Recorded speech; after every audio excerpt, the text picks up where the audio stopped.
a lot of my friends, you know, my Caucasian friends, my white friends, they've been contacting me, very apologetic, asking me what can they do. And you know, my thing is this right here, and this is what I told them. Don't get us wrong. We don't think all white people are racist. I don't think all white people are racist. That's not the whole point. Our thing is this though. When we bring up race, when we have an issue about it, have a conversation with us about it. Stop trying to shut us down. Stop trying to shut down the fact that racism still exists. In fact, speak out about it. If you don't support racism and you're a white person, speak out about it. Shame them the way you shame us for pointing it out. That right there will deliver a huge message. Talk about it to them like you talk about it to us when we bring it up. Because my thing is this right here. If you're my friend, whether you're white, black, Hispanic, or whatever, and you hear somebody speaking ill of me or my people, and you don't take up for me, you don't protect me from that, then you on their team. You know what I'm saying? You ain't my friend.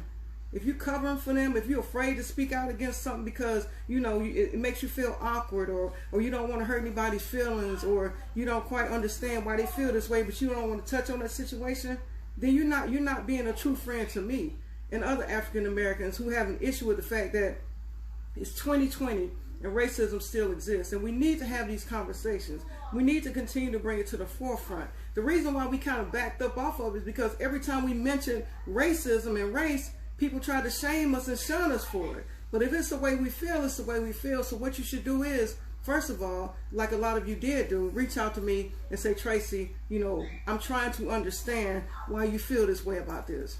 And then allow me to explain, or allow me to, you know what I'm saying, join into the conversation. Don't just shut it off as soon as it comes up, because trust and believe, if nothing else showed you, if Zimmerman killing Trayvon didn't show you that, we didn't have a video of Trayvon's murder, thank God. But if that didn't show you that racism still exists, here we are 8 years later in the same position we were then, screaming no justice, no peace. You feel me? Screaming we need them arrested. You know, all this stuff. It's just like history repeating itself. And so what do we need to change? We need to change the conversation. In fact, we need to have an active conversation about it. My white friends that's out there posting against it, we truly appreciate that. We need more of that though. If you're going to speak out, if you're going to be on our side, man, be on our side all the way. Because, you know, freedom fighters, we on y'all side all the way through this whole thing.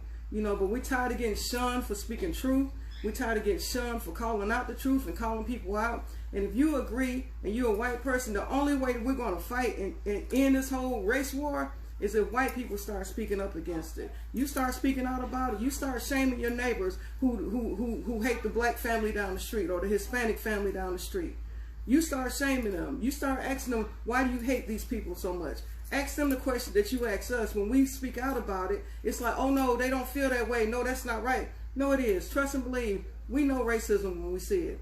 And you guys always try to reverse it on us like we the ones being racist. We playing the race card. No, we're not playing the race card. We speaking the truth about it. And so, like I said, you know, this whole situation has opened up a lot of doors and a lot of conversations and discussions. One of my good friends reached out to me while I was in Georgia yesterday. She didn't even know I was in Georgia, but she sent me this really nice text message.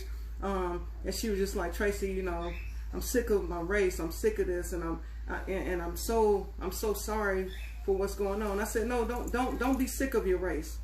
Don't be sick of it, because trust and believe, there's been times when I've been tired of the way black people do stuff. But the one thing about it is, we can't help the way we were born. We can't help the skin we was born in. You feel me? And so, because I got sick and tired of the way black people was dealing with things, I started speaking out about it. Like, why are we treating each other like this? Why do we feel this way about each other? Why aren't we trying to do more to make a difference? Why don't we be more positive instead of being negative? Just like I speak out when I see one of my brothers or sisters down, when I see one of my brothers or sisters do something wrong, we need white people to do the same thing. All you got to do is say, you know what? This is wrong. Racism is wrong. You don't know how it feels to be black.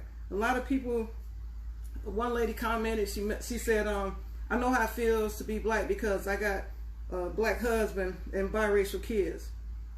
No love. No love. You don't know how it feels to be black. You've been in an element or a situation to where he may have expressed his feelings to you about being black. But no love, until you in the skin we in, you don't know how it feels to be black. And you definitely don't know how racism feels. And I get where you're coming from with all that. You know, I got my black kids and I got mixed kids and my husband's black or my wife's black, and No love. That don't count though. That don't count. So until we start having these real conversations about racism, until white people start calling out white people on racism, until we start calling out these corrupt cops and these corrupt individuals, until we start fighting back, like my sister told me, we fight back, until we stop running from the ghosts in the night and start approaching them and saying, look, enough is enough, not in my neighborhood, not my community. This type of stuff is going to continue to happen. We need to change the narrative, and the way that we need to change the narrative is have great conversation about how to change the narrative. Be willing to sit down and listen to each other regardless.